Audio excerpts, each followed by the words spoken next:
Berbeda dengan pasangan Capres-Cawapres lainnya, Prabowo Gibran justru memilih tetap bekerja di hari pertama kampanye. Prabowo tetap memilih bekerja sebagai Menteri Pertahanan, sedangkan Gibran sebagai Wali Kota Solo.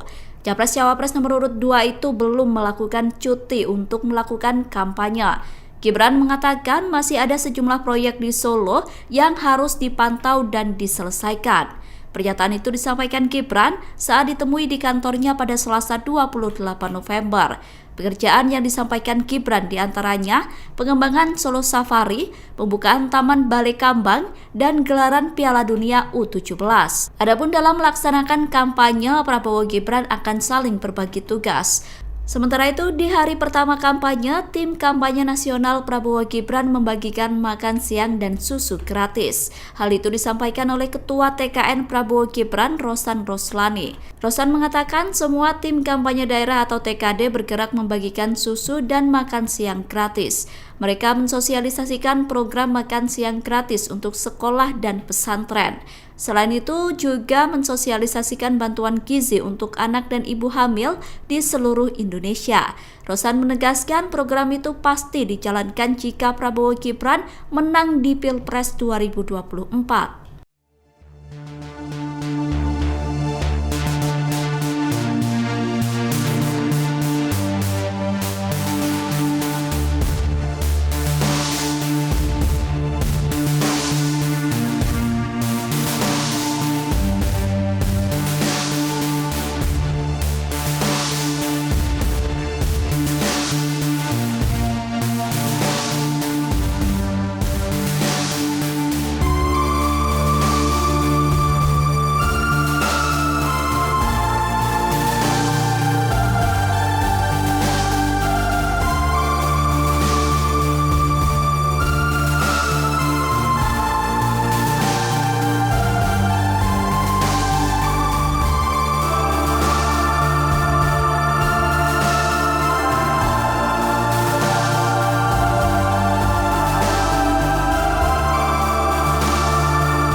Download Tribun X sekarang, menghadirkan lokal menjadi Indonesia.